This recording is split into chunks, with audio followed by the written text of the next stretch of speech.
Hello and welcome to JCO After Hours, the podcast where we sit down with authors from some of the latest articles published in the Journal of Clinical Oncology. I am your host, Dr. Davide Soldato, medical oncologist at Ospedale San Martino in Genoa, Italy. Today, we are joined by JCO authors Liz Salmi, researcher and patient advocate, and by Dr. Suzanne George, who works as a medical oncologist at Dana-Farber Cancer Institute, where she acts as the chief of the division of sarcoma. She is also associate professor of medicine at Harvard Medical School. Today, we are going to discuss with Suzanne and with Liz the article titled Overcoming Systemic Barriers to Make Patient-Partnered Research a Reality. So thank you for speaking with us, Suzanne, Liz. Thanks for having us. Yes, thanks. I just want to make a brief introduction because I think that the concept of patient-partnered research is very wide, and I'm not sure that all of the readers of JCO really have a deep understanding, because I imagine that there are a lot of ways we can involve patient and patient advocates in the research process.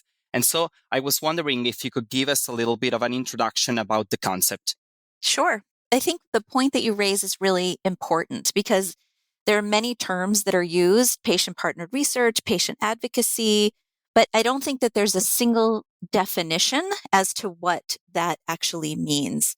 In the context of our work, we sort of summarized our experience through something called the PE-CGS, or the Participant Engagement Cancer Genome Sequencing Network.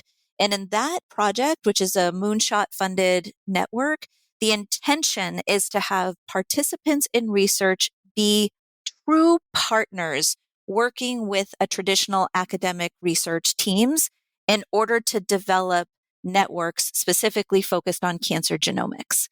So what we've done, every center is a little bit different in the network, but we're really having research participants but really work on the research team from the beginning of the project inception all the way through the research project. What brings me to the PE-CGS network is my 17 years experience as a person living with a low-grade glioma, brain tumor, or brain cancer. And involving patients in the co-design of research is super critical because patients bring unique lived experiences that can shape research questions, study designs, and outcome measures in ways researchers might not anticipate. And we're finding this through our network. So through my work, including my patient experience and brain tumor focused study designs, I've seen firsthand that patient insights can drive more practical implementations that ultimately benefit both patients and the researchers. And so the particular project I work on in the network, we've got 5 different arms and different groups of cancer types that are being represented. So I'm basically focusing on in the optimum study around how brain tumor patients can help in the study design. So in this project, I serve as not just a participant in the research, but also as a patient co-investigator. That is very interesting. And I think that we really captured, the essence of patient-partnered research by having both of you here talking with us about the PE-GSC. And the second question that I wanted to ask is, I really think that the network focuses on something that is quite important right now and currently in medical oncology. So cancer genome sequencing, access to novel therapies. And I think that it's really challenging to imagine a way in which we can really get our patient and get patient advocates to help us designing new trials who are looking into this. And I just wanted to know, do you think that there is something that is particularly challenging when we are speaking specifically about cancer genomic and access to this type of drugs that are targeting specific molecular alteration? Because I think that in general, it might be a little bit easier. Maybe I'm biased on this, so you can also tell me if I'm wrong. But I think that it's a little bit easier when we are trying to design, for example, behavioral intervention or things that are more commonly found in oncology, and a little bit more complicated when we are speaking about genomics. So I think that's part of what this network is trying to address, which is really what are the barriers and the opportunities around cancer genomics from the patient perspective. And how do we make sure that that perspective is included as we're thinking about study design and inclusion? As Liz mentioned, this network has 5 different networks within the network, 5 different centers, and each center is slightly different with the population that it engages with. And so there's diversity there in terms of reaching out to different patient communities and partner communities around potential barriers for genomics research. I think one of the things, though, that we're finding across the network is that people want to be part of this work. People that have the lived experience of cancer want to help move the field forward. And what we ended up writing about was some of the barriers that get in the way of that.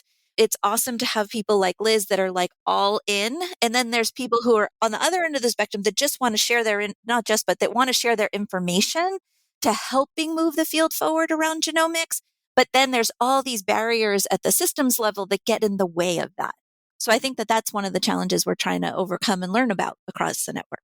Yeah, I think I bring this really interesting. Well, I can't say I'm really interesting, but I think I bring this really niche perspective. Not only am I a person living with a brain tumor and I'm a co-investigator, but also like a participant in this study. I also, in my day job, I'm a investigator as part of the director of communications and patient initiatives on the Open Notes lab at Beth Israel Deaconess Medical Center. And our lab really focuses on how open, transparent communication between doctors and patients improves care. And that's been going on for longer than I've been around on our team.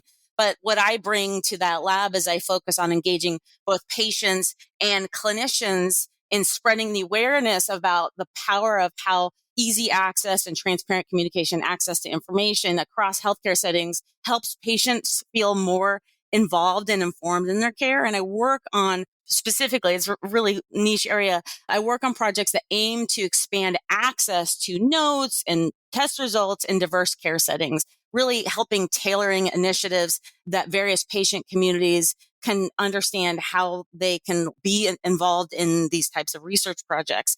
Ultimately, that's what brought me into this space. I might be one of like the first generation of patients that actually starts helping co-design studies on things like this. And I think that across a lot of healthcare settings, cancer is rarely what we're focused on, but patients are now increasingly being involved as research collaborators.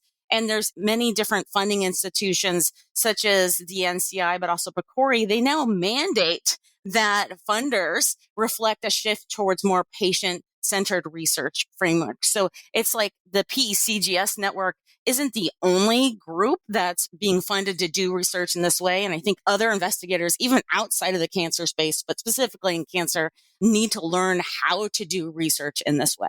Yeah, I agree.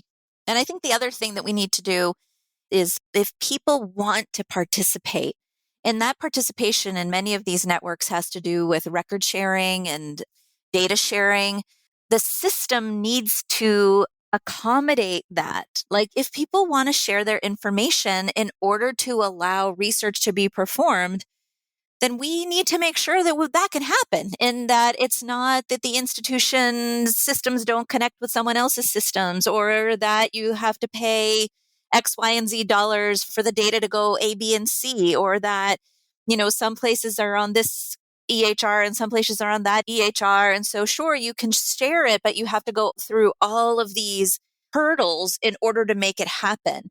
When a patient signs a consent form that says, I want my data to be used, we as investigator community, we owe it to the patient to make sure that their information is being part of the data set that will be used for learnings. And that's part of what we wrote about is the lots of like behind the scenes things that just get in the way and that we need to work towards improving. Both Suzanne and I are really passionate about this stuff and as a person living with a brain tumor for the last 17 years, I'm a chronic research participant. Like I always like really curious. I'm like, yes, let me contribute my data, whether that's electronic health record data, or maybe I'm being interviewed about like certain aspects of the cancer care experience.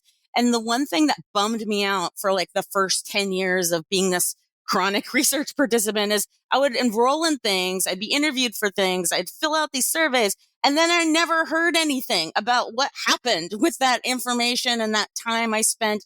And people would send me like a $10 gift card to Amazon, like, thanks for participating. But really what I wanted to know is like, did you do anything with that? Like, how did that inform thing? So that really annoyed me to the point where I was like, I'm just going to be part of the research process and really figure out how do we share that information back to everybody who had spent so much time. And so my participation in this space is like, let's change it. Let's give people information back. And now I know it takes a really long time to have a finding that could be published somewhere that we then get it back. But closing the loop on the communications gap is something I'm really passionate about.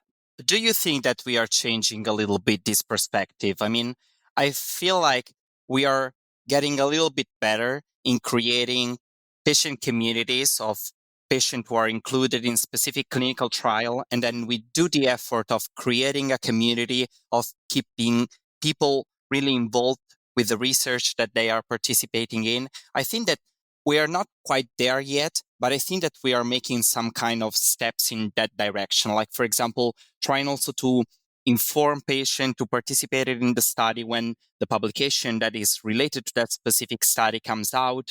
What is the benefit? What have we discovered? I think that we are not quite there yet. There is a lot of room for improvement, particularly in the way I think we communicate these to patients who participated in research. But I have the impression that we are making some steps forward. So I don't know, do you share the same thoughts? So Dr. George talked about the PE-CGS network, and then there's 5 different cancer types being studied. So the thing I can reflect on is what we've done in this is a really long acronym, but optimizing molecular characterization of low-grade glioma.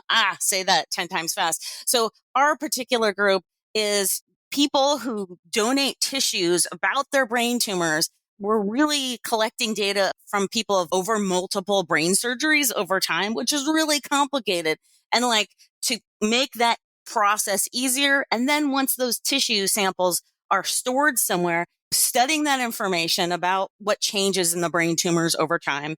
And then also giving those results back to people so they could take that research level data and bring it back to their neuro-oncology team, say, hey, here's what I found out, and having a conversation. So like this is a long multi-touch point study.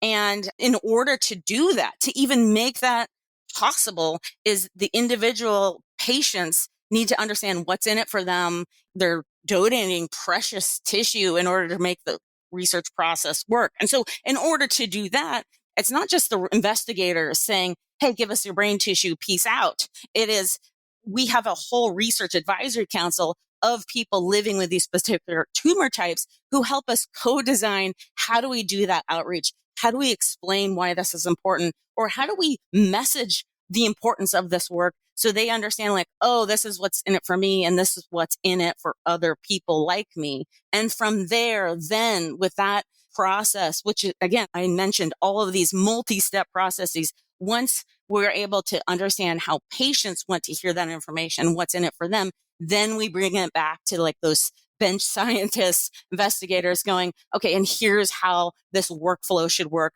for the patients, and design everything around the patient experience before we even care about what's happening from the scientist researcher perspective. I agree. I think to your point, I think the fact that we're all here today talking about this is just like you said, is that we are making progress, right? Like we're even here having this conversation. Just like you said, I think there's opportunities to improve and further refine the communication and the involvement back in the patient community.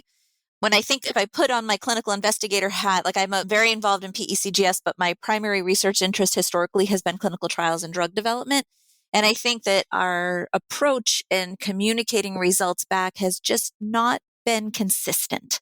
But I do think that there's opportunities, just like you said, to provide summaries of information, to loop back. I don't think that we've completely solved what do we do? How do we provide information back to loved ones of patients that may no longer be alive that participated? How do we provide information to people who maybe we don't have their contact information? What if we lose track of them? How do we also make sure that we give people the choice to know, do you want to know about this? Or would you rather just participate and then give space to that research? Because maybe that's how people's best for them. So I think that you're right. We're making progress, but I think that there's also a lot more that we can do. So I'm glad we're talking about it.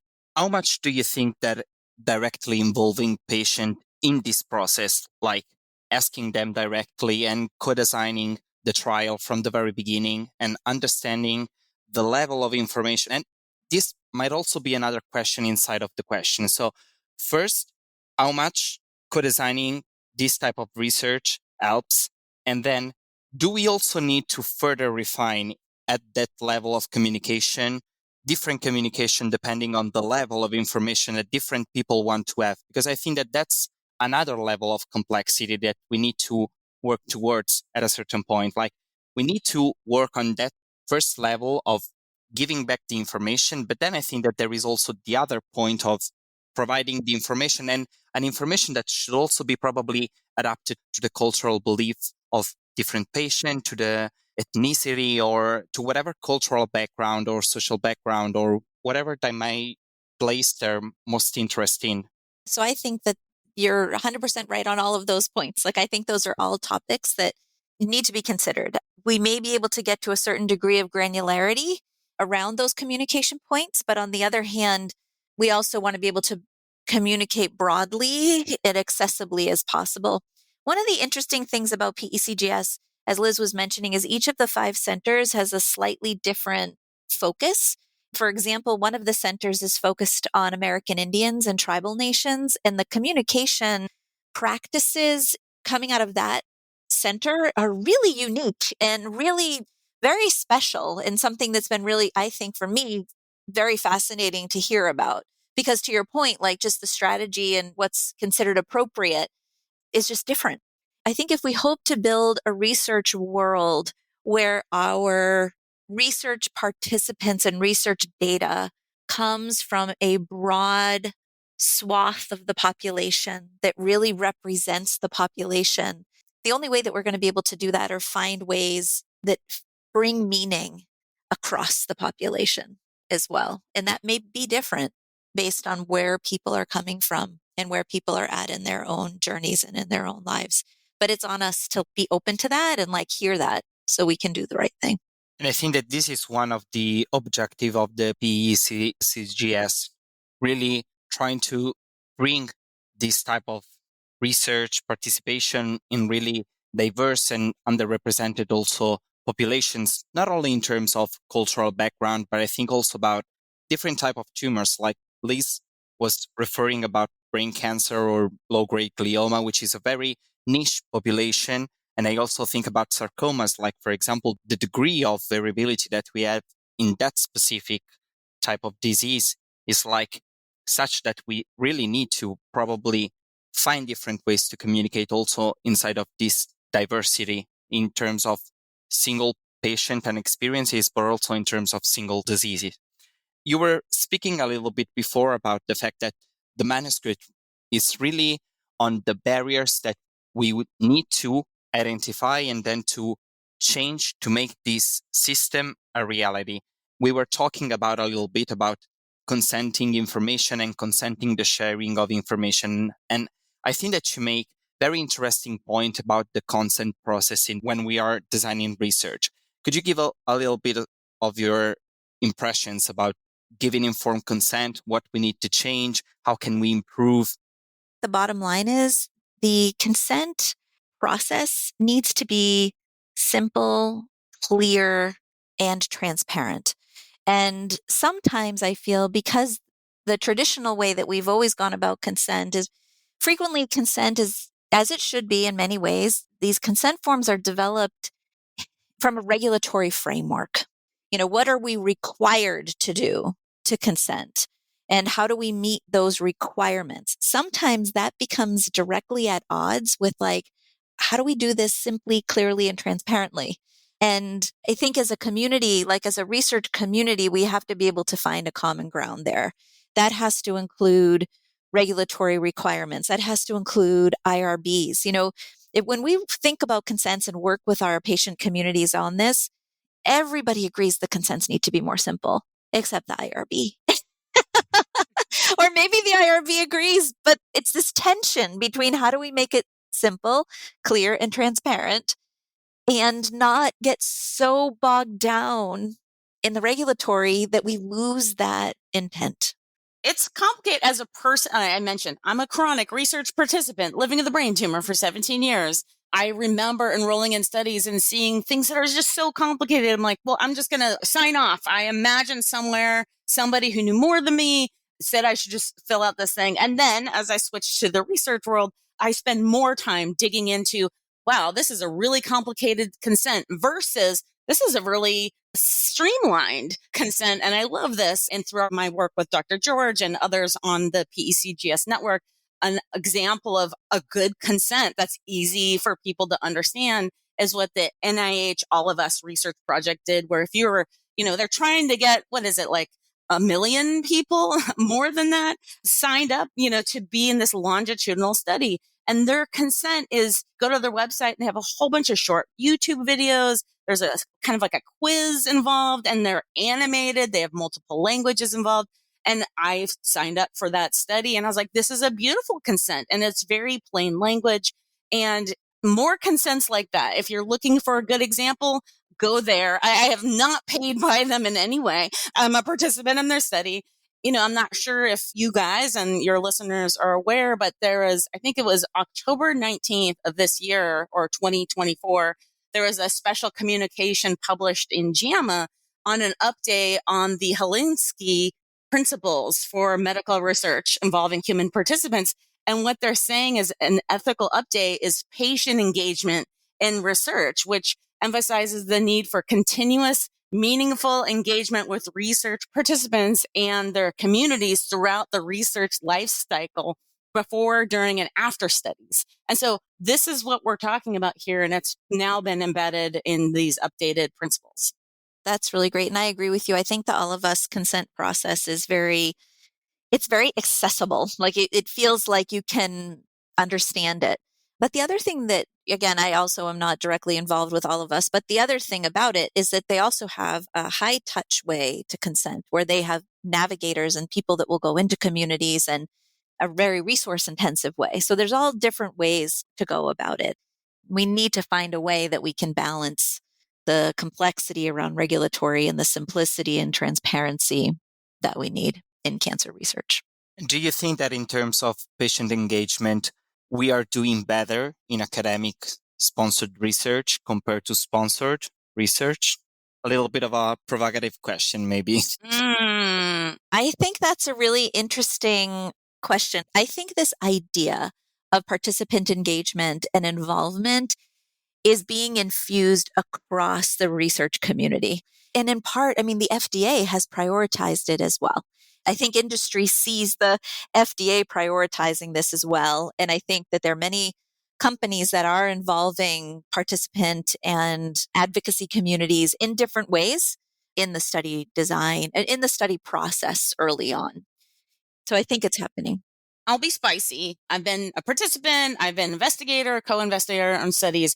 And I have been reached out to often by pharma of, hey, Liz, brain tumor patient advocate, would you be kind of like the poster child of our study or be involved in that way? And I personally want to have no work in that space. I have no interest. However, I am approached and other people living with cancer have been approached by industry about lending their likeness or being commercials. And I don't think there's enough education to patient advocates of what that necessarily means, pros and cons. But I also can't speak on behalf of all of the patient advocates who might want to see that's a way that they could lend their voice and advance research. I personally think that there needs to be more involvement from the academic side of like creating spaces where patients can be involved in the co-design of research and they also get compensated for their time fairly at the same level or some version of it in a way so they don't just jump to the pharma side of things. But that's an opinion that I have and, opinions. I think it's really interesting the point that you make about providing more awareness or information about what it even means to do these things from a patient side. I certainly don't know that side as well, but I do see often the term patient advocate used very frequently in many different contexts that mean many different things. And I think that there's an opportunity there for understanding more about what that really means and what it can mean. Yeah. We want to involve patients. We want to do patient engagement. The BMJ, or the British Medical Journal, they have this new policy in place for patients as reviewers of research. And what I find interesting with the BMJ is they also ask patients to declare their conflicts of interest. So this is kind of a new space. You're involving patients research or perhaps working with pharma. Patients, if you're involved at that level, should also be declaring their conflicts of interest if they're getting paid by a pharma. Or do I have a conflict now that I'm doing this cool ASCO podcast? Maybe, but do we want to overburden patients with tracking all this information? So it's a new world. The more we have access to information, the more we share information, the more we can read studies and we co-design. There's a new space, I think, over the next 5 to 10 years where how do we define this in a transparent way? Yeah, I think you're right. I know that we're getting long, but I just want to say one other thing about that, which is that you're right. If we're bringing patients in to be partners, then we have to treat each other that way, right? Like we have to acknowledge, I think this issue that you raise about compensation and about paying people for their time or acknowledging people for their time, I think that's really important and like very under discussed. Liz and I were at the annual meeting for the PE-CGS, and someone was there giving a talk about, this was a guest speaker that was giving a talk about a very large high impact grant. And that included a patient advocacy kind of module, let's say, and they put in a specific funding and budget for that component that included involving compensation for the people from the advocacy community that were spending their time. And the PI of this project, again, not to get into the details of it, but they were sharing that they got a fair bit of pushback on that. But the PI pushed back and said, listen, we're compensating other people for their time. These guys, we want them to be partners. We need to treat them as such. And I think that also, again, it's kind of, we're in a new space, but if we're going to do it right, then we have to acknowledge that we're partners. But I think that maybe an experience like the PE-CGS probably can be also a network for expanding awareness for patient advocates and also for creating sort of a new culture about what does that mean and how can we also improve on that part? Because in the end, if we want to engage, we also need to provide patients with the instruments to engage in a way that we think it's both useful for them, that can make research better, but can also make them at the exact same level as everyone who is participating in that research, which I think it's the bottom line of all the concept that we are discussing right now. Yep. Yes, I agree. So I think we have covered a lot of things.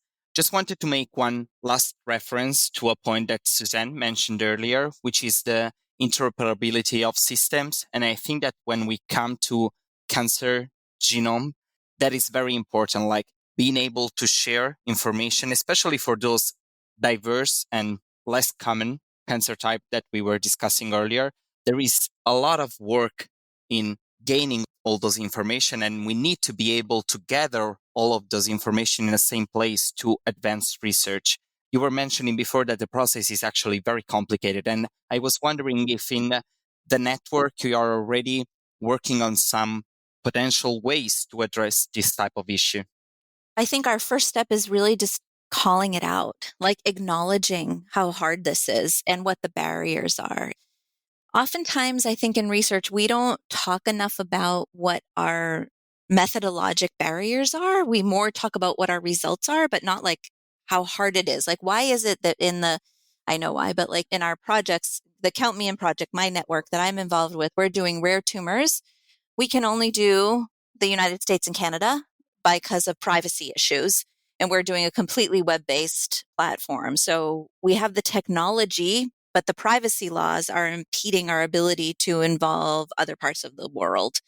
And even within the United States, it's not as easy as we would like to get records, for example, despite the fact that people are saying, yes, use my records. But then it's like, okay, well, that's not that easy. How are we going to get them? We had to hire a third-party vendor in order to get the records, in order to manage all the different consents and releases that were needed across all these different hospital systems.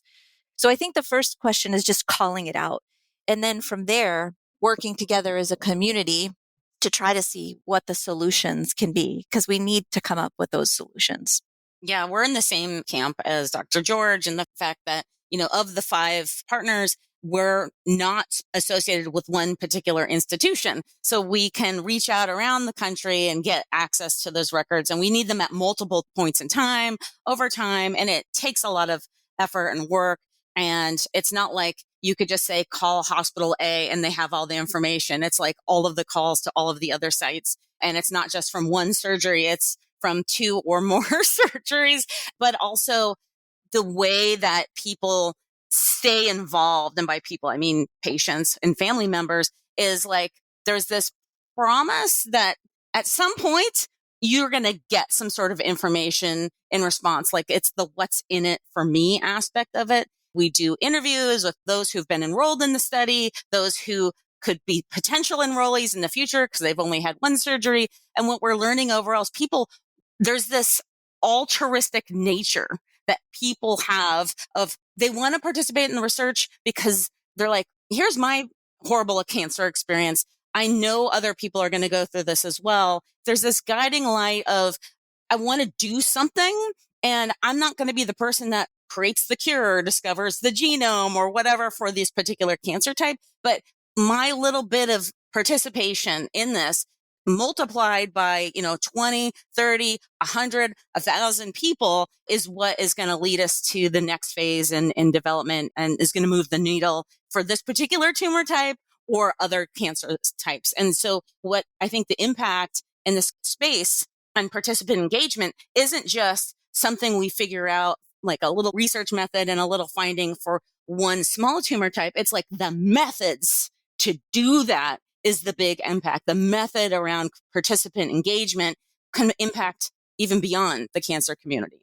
Yeah, as Suzanne was saying, we need to be in a system that really helps us and allows us to do that. So I think that you really have a lot of things to work on inside of the network. I think, one thing that I would say is I think that this issue of interoperability is acknowledged as a challenge. We refer to several different initiatives across the US where this is supposed to ideally change over time. I think people want it to change over time. I think investigators at the EORTC want it to change over time.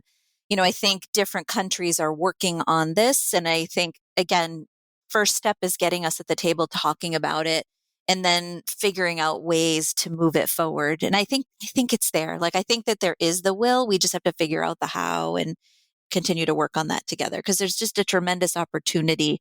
I live in the rare tumor space, and between the FDA and the EMA and the regulatory, the national and the international research groups, the patient communities, people want this to be solved. And I do hope that we will be able to get there. So I would like to thank Liz and Suzanne for joining us today. Thanks for having us. Thank you. Suzanne, Liz, we appreciate you sharing more on your JCO article titled Overcoming Systemic Barriers to Make Patient-Partnered Research a Reality. If you enjoy our show, please leave us a rating and a review, and be sure to come back for another episode. You can find all ASCO shows at asco.org/podcast. The purpose of this podcast is to educate and to inform. This is not a substitute for professional medical care and is not intended for use in the diagnosis or treatment of individual conditions. Guests on this podcast express their own opinions, experience, and conclusions. Guest statements on the podcast do not express the opinions of ASCO. The mention of any product, service, organization, activity, or therapy should not be construed as an ASCO endorsement.